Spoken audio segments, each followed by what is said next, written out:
100번 슈팅을 해서 단 2번 골망을 흔들 수 있는 그런 불가능한 각도. 수학은 보통 그 자리에서 슈팅을 하는 건 완전한 낭비라고 말하잖아요. 그렇죠. 데이터상으로는 절대 때리면 안 되는 위치죠. 하지만 그 차가운 수학적 확률을 아주 보기 좋게 비웃으면서 데이터를 산산조각 내버리는 득점들이 분명 존재하거든요. 맞습니다. 그리고 더 기이한 현상이 하나 있는데요. 어느 순간 그 폭발적이던 득점 기계가 스스로 골대에서 등을 딱 돌리고 경기장 전체의 공간을 완전히 다른 방식으로 지배하기 시작한다는 겁니다. 그러니까 이게 단순히 나이가 들어서 신체 능력이 떨어져서 득점력이 줄어든 게 아니라는 거죠. 자신이 직접 그물을 흔드는 단계에서 벗어나서 그물이 흔들릴 수밖에 없는 그 필연적인 상황 자체를 설계하는 쪽으로 완전히 진화한 겁니다. 와, 설계자라. 오늘 저희가 파헤칠 자료들의 핵심이 바로 그 지점에 있습니다. 여러분 환영합니다. 오늘 이 시간은 그냥 단순한 득점 기록표를 줄줄 읊어드리는 자리가 아니거든요. 네, 잉글랜드 프리미어리그의 그 장대한 득점 역사부터 시작해서 현대 축구의 복잡한 통계 분석 기서들을 다룰 거고요. 게다가 2026년 4월 현재 미국 메이저리그 서커에서 실시간으로 들려오는 최신 전술 분석까지 아주 방대한 소스들을 준비했죠. 네네. 그래서 저희는 손흥민이라는 아주 흥미로운 선수의 궤적을 일종의 지도로 삼아 볼 겁니다. 엘리트 골잡이들이 득점을 만들어내는 해부학적인 원리, 그리고 그들이 선수 생활 후반기에 어떻게 플레이메이커로 차원 이동을 하는지 깊게 파헤쳐 보겠습니다. 청취자 여러분을 대신해서 저희가 그 수많은 통계와 기사 더미 속에서 가장 날카로운 통찰력만 쏙쏙 뽑아내 볼 텐데요.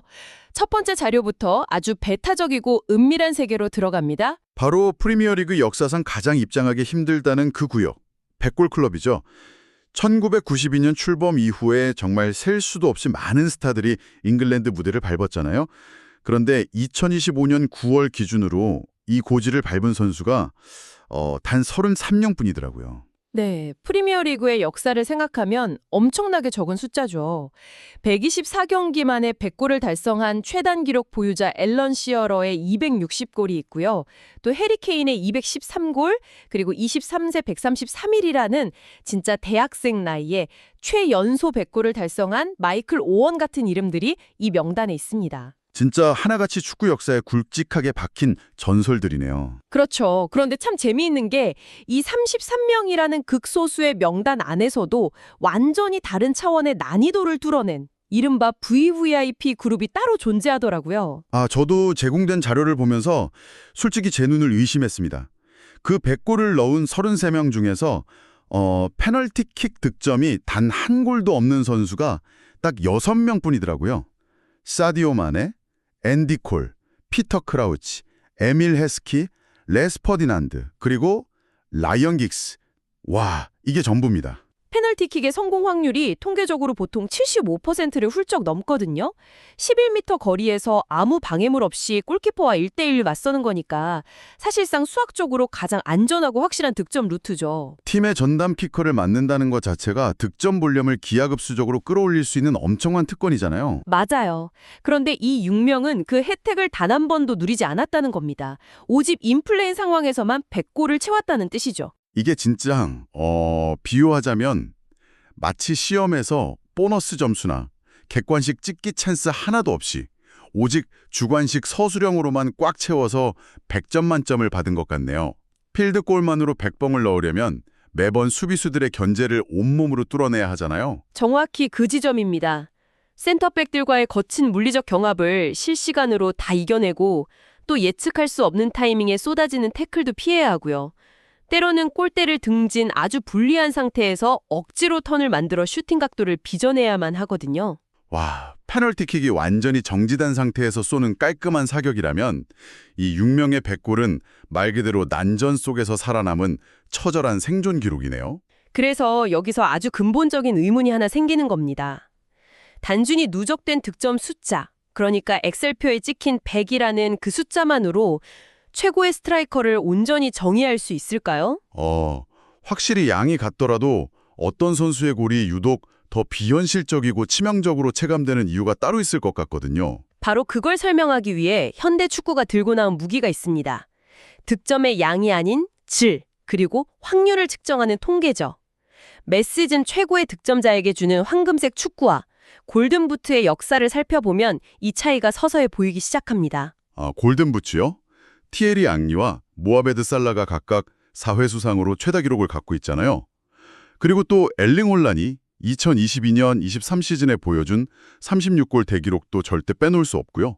그때 혼란의 경기당 평균 득점이 무려 1.03골이었어요. 매 경기 무조건 한 골 이상을 보장한다는 진짜 폭력적일 만큼 압도적인 수치였죠.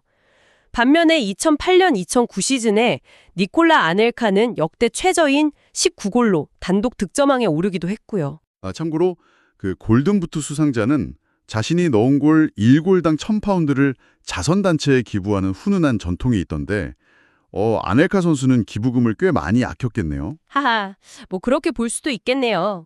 아무튼 그 수많은 득점망을 역사 속에서도 확률이라는 측면에서 가장 기형적이고 경이로운 데이터를 남긴 시즌이 하나 있습니다.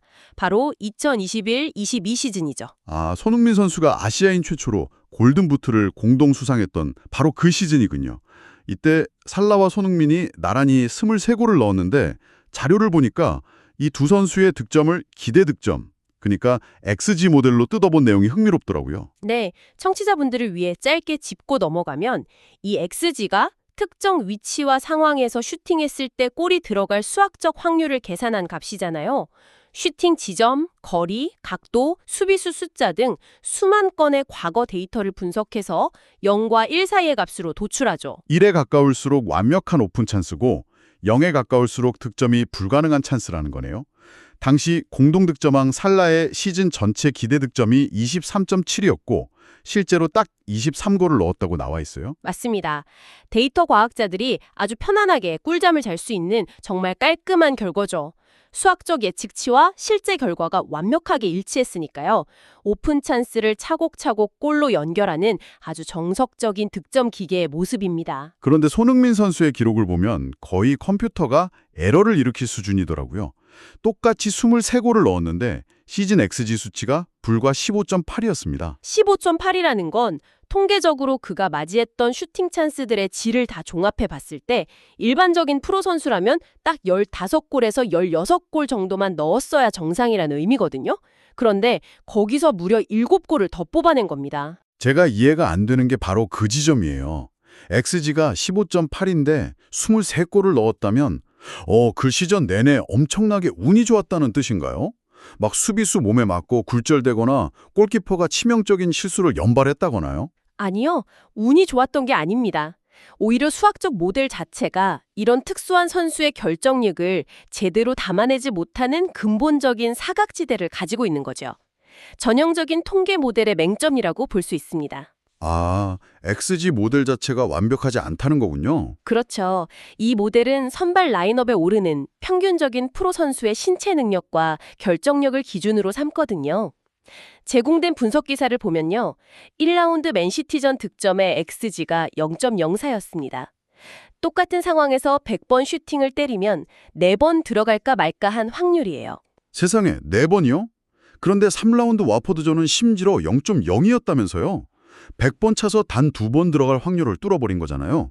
대체 왜 그렇게 수치가 낮게 측정된 겁니까? 페널티 박스 바깥이었고요. 각도도 엄청나게 좁았고 게다가 수비수들이 슈팅 궤적을 겹겹이 막아서고 있었기 때문입니다. 기계 입장에서는 절대 슈팅을 하면 안 되는 자리라고 판단한 거죠. 그런데 그걸 골로 연결했다는 건 모델에 안 잡히는 선수의 개인 능력이 있다는 거네요? 맞습니다. XG 모델은 양발을 완벽하게 동일한 파워로 구사해서 수비수의 타이밍을 뺏는 상황이나 골대 구석을 향해 극단적으로 휘어들어가는 가마차기 궤적 같은 변수를 완벽히 통제하지 못하거든요. 그러니까 0.02의 불가능한 확률이 행운이 아니라 선수의 그 압도적인 타격 기술로 기계의 예측을 강제로 파괴해버린 결과라는 거군요. 기계가 여기는 슈팅할 자리가 아니다라고 계산하는 순간에 골망을 그냥 찢어버린 겁니다. 하지만 아무리 개인 기술이 압도적이라 해도 11명이 촘촘하게 맞서는 현대 축구에서 매번 혼자만의 힘으로 이런 불가능한 공간을 빚어낼 수는 없죠. 맞아요. 불가능한 각도에서 슈팅을 때릴 수 있도록 그 0.1초의 틈이라도 열어주는 파트너가 필연적으로 존재해야만 할 텐데요. 혼자 다 할 수는 없으니까요. 네, 기계의 예측을 무너뜨리기 위해 먼저 상대 수비 구조에 미세한 균열을 내준 완벽한 파트너가 있었습니다. 디디에 드로그바와 프랭크 램파드의 전설적인 36골 합작 기록을 깨고 무려 37골을 합작한 프리미어리그 역사상 가장 위대한 듀오 손흥민과 해리 케인이죠. 와, 2016년 9월 스토크 시티전에서의 첫 합작골부터 시작된 정말 거대한 시너지였죠. 이 37골의 내역을 뜯어보면 참 재미있습니다. 보통 공격 듀오라고 하면 한 명이 미끼 역할을 하거나 패스를 찔러주고 다른 한 명이 피니쉬를 전담하는 수직적인 구조를 떠올리기 쉽잖아요. 그렇죠. 보통은 역할이 명확히 나뉘어 있죠. 그런데 이들은 케인이 18동, 손흥민이 19동을 기록하면서 거의 완벽한 대칭을 이루고 있더라고요. 이게 전술적으로 어떻게 가능한 겁니까? 공간을 조작하는 방식이 진짜 기가 막혔습니다. 케인이 전통적인 최전방 공격수의 위치를 버리고 하프라인 근처까지 깊숙하게 내려가 버립니다. 그러면 상대 센터백이 케인을 잡으러 끌려 나올 수밖에 없죠. 아, 수비수가 딸려 나오면 뒤에 공간이 생기겠네요? 정확합니다. 그 순간 수비라인 뒤쪽에 거대한 진공 공간이 생기고 손흥민이 폭발적인 스피드로 그 공간을 타격하는 거죠. 반대로 손흥민이 측면에서 수비 두세 명을 달고 시선을 끄는 사이 케인이 박스 안의 사각지대로 침투해 컵백을 받아먹기도 했고요. 이거 비유하자면 마치 무대 위에서 시선 교환만으로 다음 스텝을 완벽하게 알아채고 서로의 공간을 열어주는 두 명의 탱고 무용수 같네요. 서로의 움직임에 완전히 동기화되어 있어야만 가능한 공간 조작입니다. 스위스 명품 시계 속에서 완벽하게 맞물려 돌아가는 두 개의 톱니바퀴 같았죠. 맞습니다. 그런데 이 대목에서 또 다른 기록이 제 눈에 딱 들어오더라고요. 손흥민 선수는 통산 127골로 로멜루 루카쿠나 스티븐 제라드 같은 전설들을 추월했는데 동시에 무려 71개의 어시스트를 기록했어요. 네, 이달의 선수상도 통산 4회나 수상했는데 이건 시어러나 앙리와 동률인 엄청난 기록이죠. 이 엄청난 득점 볼륨 뒤에 숨겨진 71개의 어시스트야말로 핵심 지표입니다. 단순히 페널티 박스 안에서 공을 기다리는 피니셔가 아니라 경기에 관여하는 반경과 영향력이 엄청나게 넓은 자원이었음을 증명하는 거군요. 바로 그겁니다. 저는 여기서 인간의 심리와 관련된 딜레마를 하나 여쭤보고 싶습니다.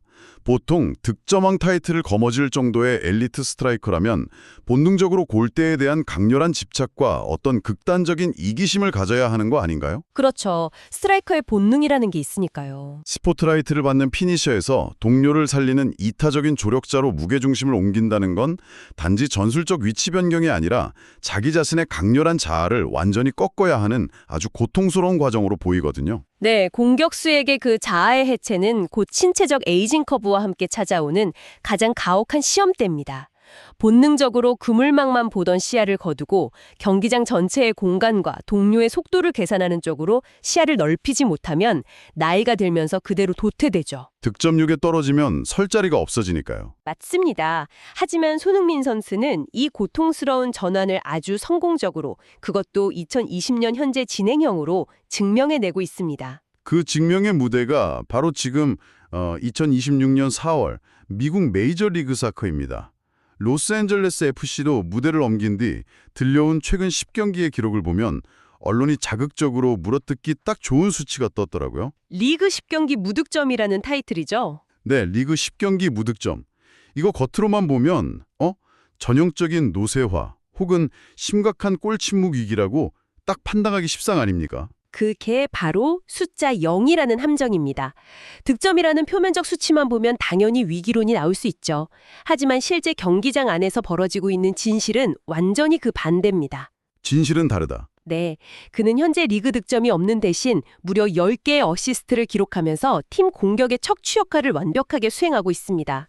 아, 저도 그 기록 봤습니다. 그중에서도 4월 5일 올랜도 시티전의 퍼포먼스는 진짜 기가 막히더군요. 전반전 57분 만에 무려 4개의 어시스트를 기록했어요. 팀이 넣은 5골 전체에 직간접적으로 관여하면서 혼자서 상대 수비 시스템을 완전히 붕괴시켜버렸죠.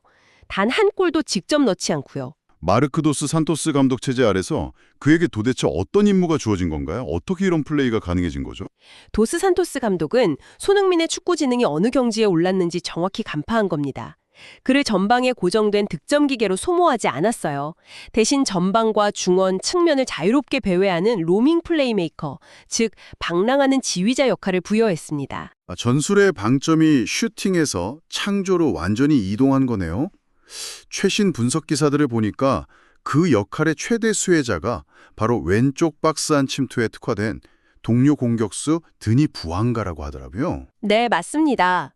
그런데 여기서 놀라운 건 손흥민 선수가 부안가가 빈 공간으로 뛰기 시작하는 걸 보고 나서 패스를 주는 게 아니라는 겁니다. 그럼 어떻게 패스를 하는 거죠? 공을 받기 전부터 이미 고개를 돌려 전후방을 다 스캔하고 상대 수비 라인의 균열과 부안가가 침투할 미래의 궤적을 미리 머릿속에 매핑해 둔다는 거예요.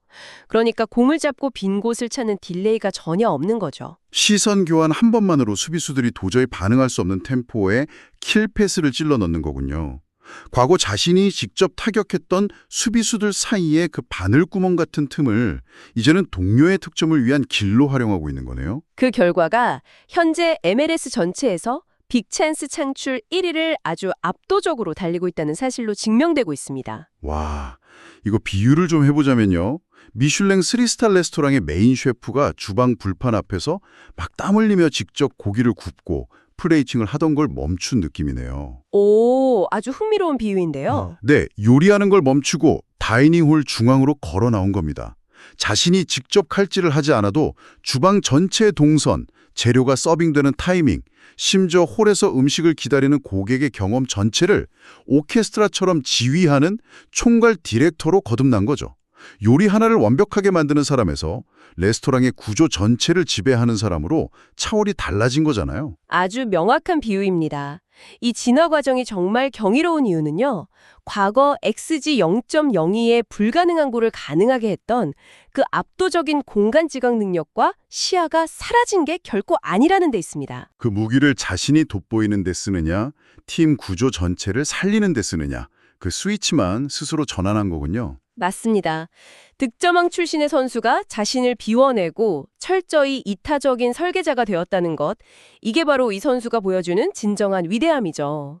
선수의 물리적 신체 능력은 시간이 지나면 필연적으로 한계를 맞이하지만 경기장이라는 거대한 체스판을 읽어내는 전술적 지능은 오히려 시간이 지날수록 더 깊어질 수 있다는 걸 완벽하게 보여주는 사례입니다. 자, 오늘 저희는 참 많은 걸 짚어봤습니다.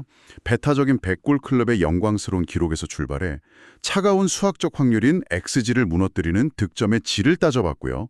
또 케인과의 완벽한 파트너십을 거쳐서 마침내 2020년 미국 무대에서 스스로 득점을 멈추고 경기를 조율하는 이타적인 지휘자로 진화한 한 축구 선수의 서사까지 깊게 되짚어보았습니다. 단순히 누가 골을 많이 넣었나를 넘어서 득점이라는 행위의 본질과 선수의 진화 과정을 살펴볼 수 있었던 의미 있는 자료들이었죠. 오늘 이 깊은 탐구를 마무리하면서 지금 이 이야기를 듣고 계신 여러분께 전혀 새로운 질문을 하나 던져드리고 싶습니다. 우리는 전통적으로 위대한 공격수로 논할 때 그물망을 얼마나 많이 흔들었는가 하는 득점 숫자에만 환호해 왔잖아요. 축구 유망주대로 훈련시킬 때도 시선은 오직 네트를 향하도록 가르치고요. 기록지가 모든 걸 말해준다고 믿어왔으니까요. 하지만 오늘 논의를 관통해보니 어쩌면 진정한 축구 천재의 완성형은 새로운 득점 기록을 깨는 순간이 아닐지도 모르겠습니다. 그물망을 제외한 그라운드의 모든 빈 공간을 바라볼 수 있게 되고 스스로 직접 골넣기를 멈추는 바로 그 순간에 이루어지는 것은 아닐까요? 보이지 않는 곳에서 공간을 지배하고 조율하는 그 능력이야말로 어쩌면 최고의 경지일 수 있죠. 네, 다음번에 축구 경기를 보실 때는 골망을 흔든 선수만 보지 마시고 그 골이 필연적으로 일어날 수밖에 없도록 그 찰나의 틈을 미리 보고 공간을 빚어낸 보이지 않는 이타적인 지휘자를 꼭 찾아보시기 바랍니다. 오늘 저희가 준비한 심층 분석은 여기까지입니다. 함께해 주신 여러분 감사합니다.